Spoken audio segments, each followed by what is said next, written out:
మరి అనేక మంది ఇవాళ కాంగ్రెస్ పార్టీలో చేరుతున్న సందర్భంగా మీ అందరికీ కూడా కాంగ్రెస్ పార్టీ తరఫున స్వాగతం సుస్వాగతం. మీ అందరికీ కూడా కాంగ్రెస్ కుటుంబంలోకి మనస్ఫూర్తిగా ఆహ్వానిస్తా ఉన్నాం.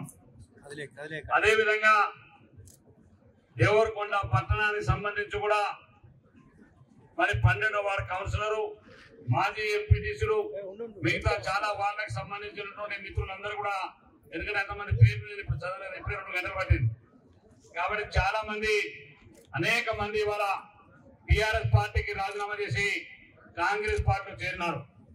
మీ అందరికీ కూడా మాకున్నటువంటి ఈ దేశంలో రాహుల్ గాంధీ గారిని ప్రధానమంత్రి చేయడమే ప్రతి కాంగ్రెస్ పార్టీ కార్యకర్త నాయకుల లక్ష్యం అనేటువంటి విషయాన్ని ఈ సందర్భంగా జ్ఞాపకం చేస్తా ఉన్నా.